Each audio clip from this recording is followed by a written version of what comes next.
What's up, everybody? What's up, everybody? And welcome to my Smackdown review, which, as people would say, the A show, of course.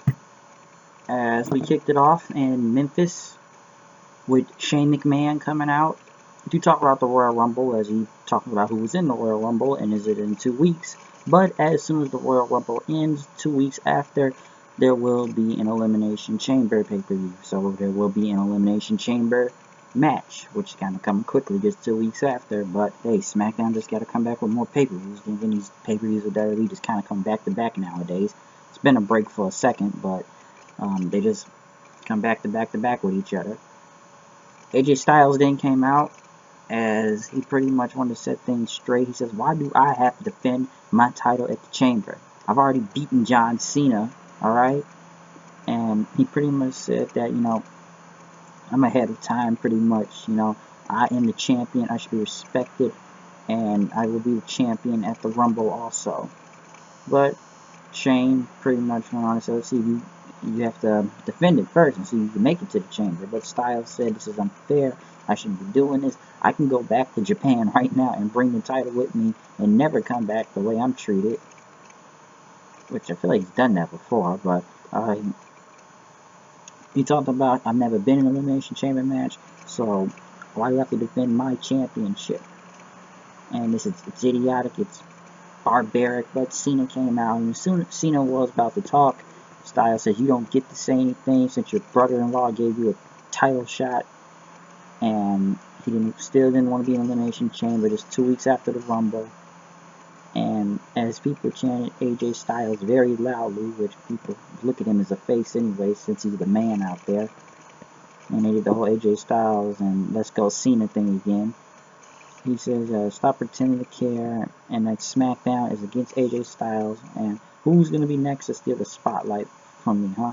Until The Miz came out saying that he's going to win the Intercontinental Championship, and he's going to win the Royal Rumble, and he's going to leave WrestleMania as the greatest dual champion of all time. So like Miz is all over the place. Like first you're going after the IC title, then you're going after the Royal Rumble, and now you're going after the WWE Championship.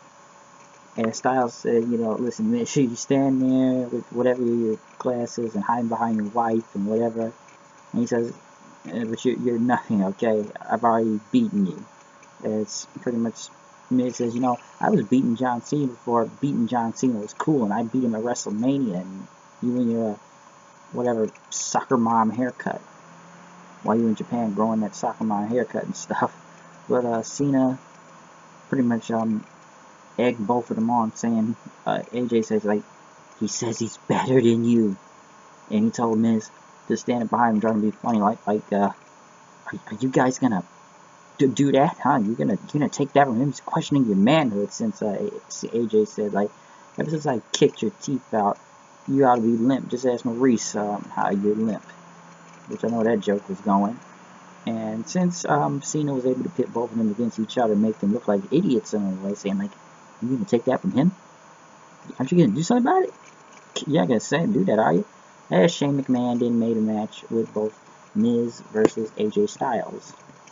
Which the match went on for a minute as John Cena was on commentary. John Cena was on commentary, but it ended in a DQ since Styles and Miz are out there. Styles tried to toss Miz into Cena, but Cena dodged him and threw him, and then Styles punched John Cena. John Cena chased him, but AJ got out of there. Miz tried to attack from behind, but he pretty much got FU'd in the ring by Cena. And then AJ was going to hit the forearm with him, but he couldn't get it, and Cena hit him with FUs also, and he pretty much held the title up, and then he's going to win the Royal Rumble. So yeah, it was alright. It was alright match, even though he ended in DQ. We didn't go that long at all anyways, but Cena did look strong. I mean, he looked strong being Corbin last week anyway, so I guess I tried to make him look bigger, but the crowd looked like they were on his side when he held up the title, but most people on AJ's side anyways. Next, Nikki Bella came out, and she said, "We have unfinished business to do." Told Natalya that, but Natalya told her to watch the Tron. as Natalia walked in the back and talked about all the merch. And so look at all this merch, Nikki Bella's merch, right next to Cena's. What a way to market that, huh? And talked about her ex-uncle now, and pretty much said that Nikki Bella threw all her stuff in the trash, and that her and Brett you're just gonna be alone and die, in a way. Next thing you know, Nikki Bella pretty much came in and brawled with Natalia in the back, which security tried to break him up. I will give it this. This segment wasn't bad, per se. I still think Natalia is trying on the mic, and it does make sense, but there's sometimes where it just kind of goes, I don't know, I wouldn't say it's cringeworthy like last night's promo was with Bayley and Charlotte, but it's cringeworthy somewhat because she's trying, but the delivery is kind of bad, not kind of going out. It was just very awkward how she says it. Like, she's just saying anything, trying to get her lines across together, but it's like she's just very nervous. Someone saying, like, you and Britt are gonna die alone. I don't like you. You suck. I want my merch. This show's not going on until I get my merchandise. So she's trying in a way, but it's a bit of a struggle. But it's going out somewhat well. Brawl was good, so the crowd somewhat got behind it, even though it was a crowd there watching it. They somewhat cheered this brawl on. Like I said before, like I don't know how they try to make Nikki Bella look like a sympathetic face, because I just don't see it. And stuff Natalia said, this is stuff we've already heard before. But at least it's going out well. She's cutting somewhat of a better promo. It's just very nervous, and it's kind of hard to come out. It's just kind of, not desperateness, but it's just tough to get through sometimes. And Natalia hasn't been always the best promo cutter, but she's trying. But I guess people are behind Nikki Bella in a way, because I said it before, when this feud even began with her, who attacked who at Survivor Series, like, we kind of knew who it already was, and we didn't care also. So they are trying their best with this feud. I'm still not technically behind it, but they are trying. Shane McMahon was in the back talking to Dean Ambrose, so Dean Ambrose said he wanted to go one-on-one with Orton, wanted some payback tonight, and the match would be official. Which they had a really good match, I'll say that. Orton was really getting ready to hit the RKO, but Luke Harper got involved, and Bray Wyatt had to hold him back, as Dean Ambrose was able to get a roll-up and beat Randy Orton in. I feel like Orton's taking like 3 pins this week. Like 3 pins, I believe. Back to back to back. So, after that then, Orton and Harper were about to pretty much start arguing with each other and started brawling with each other. Then as Bray Wyatt tried to hold them back and get things under control, he hit Harper in the face as Orton smiled then, and pretty much Harper left and Orton just looked down and smiled then. So at least they are still trying to, I don't know what's going to happen. I'm still thinking Orton's going to turn on one of them, or maybe they will kick Luke Harper out the group. So yeah, they may do that. They may kick him out. I'm not sure that'll go.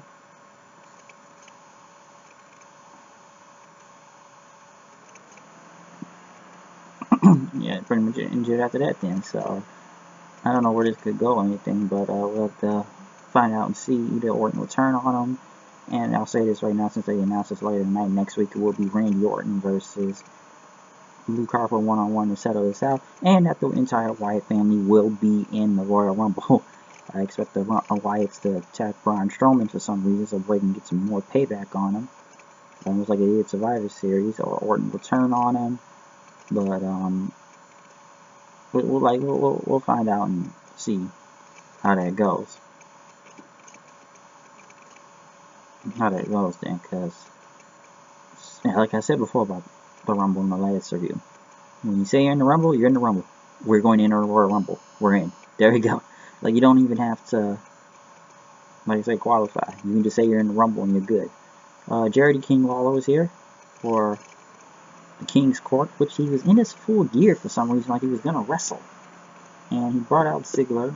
He says, Ziggler's a good person.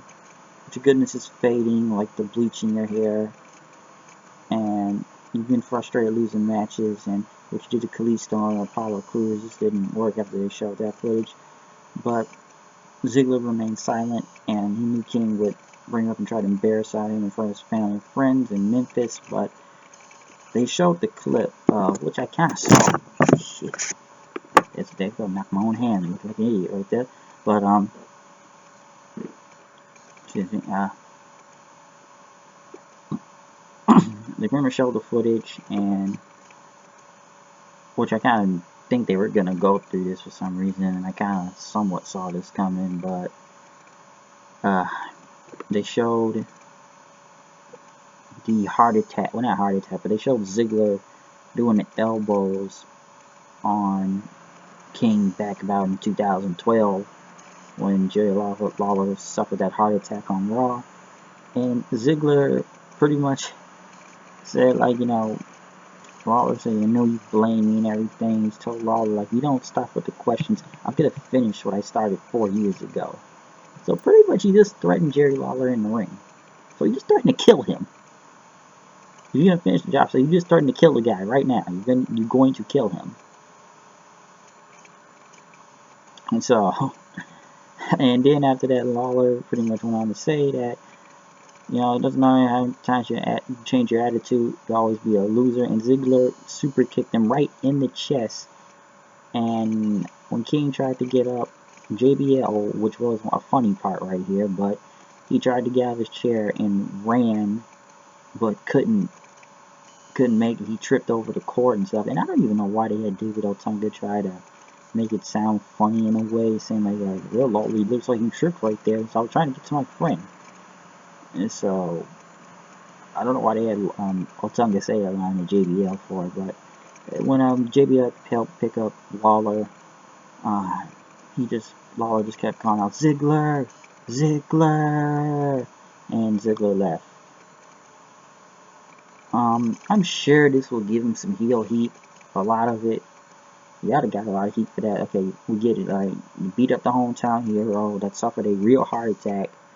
And I know this segment was somewhat awkward in a way, because I still think people are not sold with Ziggler being a heel all the way. Like, that was some heel stuff right there. Get some heat. I was talking to somebody and they said it was heat, but is it really going to generate? It may generate the wrong kind of heat, really. Like, I've seen some stuff that's been tasteless throughout the years, and I'm sure recently people can go to the whole Dusty Rhodes Bear thing, and I can see why Cody was pissed. Well, especially Cody, that was that man's father, so I can see why he was mad at that segment. But looking at this, and he deliberately, like I said before, he super kicked him in the chest, right there. So, in a way, it does make Ziggler more heel, and I'm trying to make him as sick and twisted as I guess he can now. However, they're gonna build this up with him, because I don't think he's ever good as a babyface. Like, it is a change of pace, but he's still Ziggler in a way. Like, it can be very mixed opinions on this and stuff, so people can, I guess, take it how they want it, but it was a good segment. Somewhat, yeah, a bit awkward, though. But the JBL falling was very funny, though. JBL tripping over and nearly busting his ass was hilarious. That was funny. So, I don't know. People are going to take this. I feel like I'm going to see backlash over this. I don't know why, but I feel like there's going to be backlash. They showed another Kurt Angle video of him coming to the Hall of Fame. Like I said in the last video about Kurt coming in, good for him. Did a lot in the WWE, had very great matches. Was one of the best things on Smackdown at the time. And we can go back to the birth of the "You Suck" chants, him being funny in the, doing that thing with Austin. And Kurt Angle has always made it work. Face, heel, goofy heel, all of it. His matches with Eddie Guerrero, his matches with Brock Lesnar, Undertaker, Rey Mysterio, Randy Orton. Huge part of SmackDown with him. Even that woo-off with Ric Flair back then on Raw. So, like I said, it's many things you can say about Kurt Angle's career and what he's done in the WWE. I'm sure they're not going to mention no TNA part. I've mentioned that in the last video. Because Kurt Angle, like I said before, he did a lot of big things in TNA. some of the greatest matches ever against people like AJ, Sting, Samoa Joe, Bobby Roode, James Storm, EC3, Bobby Lashley. The list the list goes on, and like I said, as I said before, he went on a good note in TNA and put over Bobby Lashley, make him a very great hero right now. Unstoppable monster. I said that yesterday, but like I said, Kurt Angle going Hall of Fame is a good thing. Will he wrestle? I don't know, but I'm gonna move on from there.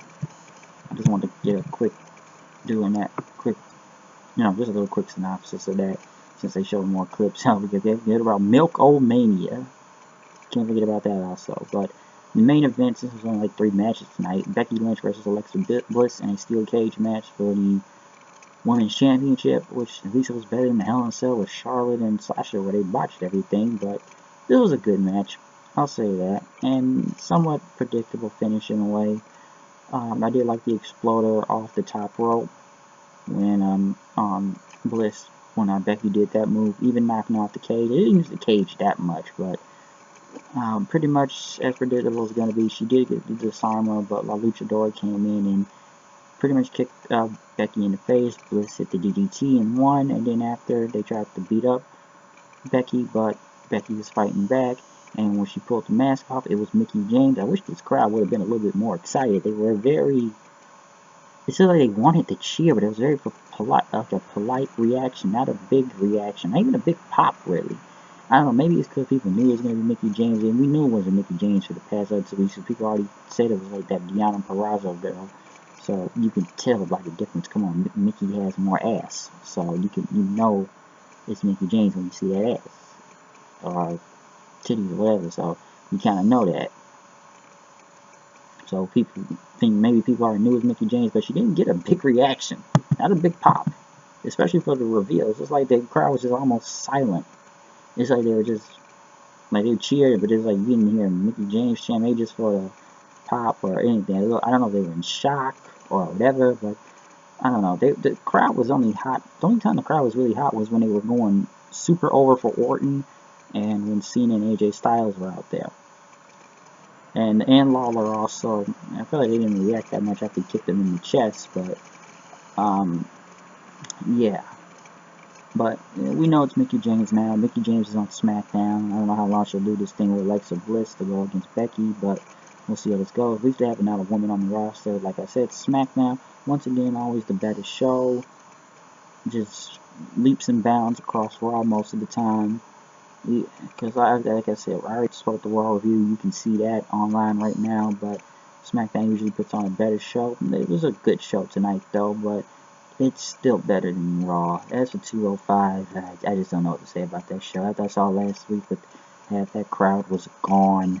I think I saw a little tonight, still dead, just sitting there with their hands and just watching the phones, or they left.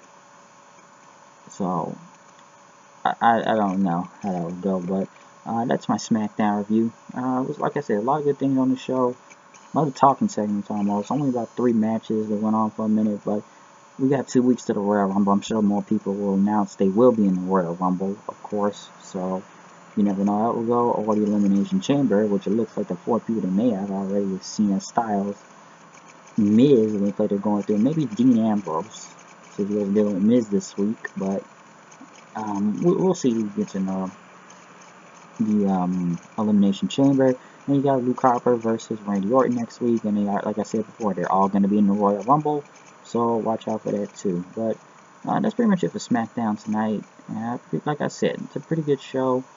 I don't know, I would have thought the Ziggler thing would have given more major heat, but it's like some people told me before, this may not get the right type of heat, really, but I do feel like it's going to get backlash. I don't know why I'm thinking that, but I do feel in a way it's still going to get some type of backlash. I just don't know why, but I feel it coming though.